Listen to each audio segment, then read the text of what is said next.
When we try to prove how much our pain hurts to our partner, it often does the exact opposite of what we want it to do. This is a really hard pill to swallow because a lot of times when we have chronic illnesses, we don't get believed and everyone kind of questions how bad something really is. And they often think that we're more capable of things than we really are. So we spend a lot of time trying to prove to them that our pain is really bad and it really exists. The problem is this actually makes our pain worse. Please understand, this does not mean you're causing your pain. Your pain is there regardless.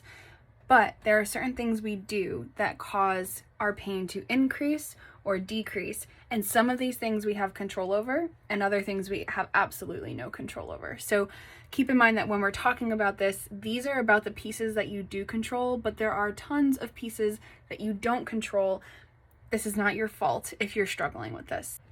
Some of the things that we do to try to get people to believe us are we get louder or we yell, or we sleep more or harder, or we use high emotion filled words like always or never or this hurts so bad. And it's a generalization of how bad something hurts, but it doesn't actually give a lot of information to the person that you're talking to.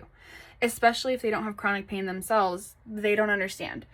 And so in order to help them understand, we have to use really specific language, and we actually have to use less emotion when we're talking.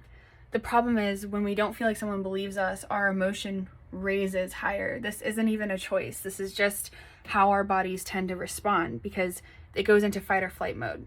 So it's not your fault if you don't know how to change this or that you're becoming emotional when you're trying to prove your pain. That's normal. That's what your body should be doing in a sense.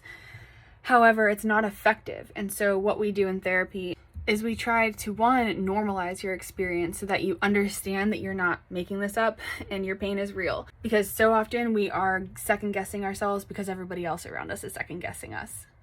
And then two, we find ways for you to express your emotions in a really healthy and effective way. We find you outlets that actually work so that when you go into a conversation, all of that emotion is not spewing out in a way that makes your partner believe you less or feel attacked themselves, and kind of just starts a fight rather than feeling help coming from them, rather than engaging them in a productive conversation that actually gets you what you want and need.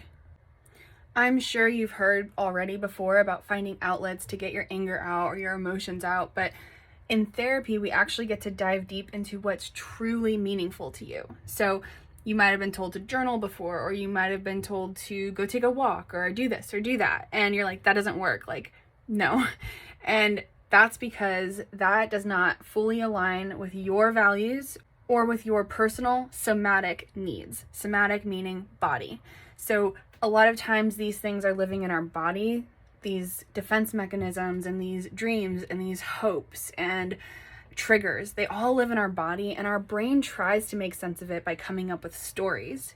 And these stories will sound really, really good. They'll make a ton of sense, but really the belief lies in here. And so we want to really dig deep and get into the core of that belief through the body-based mechanisms rather than through traditional talk therapy, which just uses cognitive-based thought work. If you have questions about this, please leave a comment below and I will happily create more videos around it.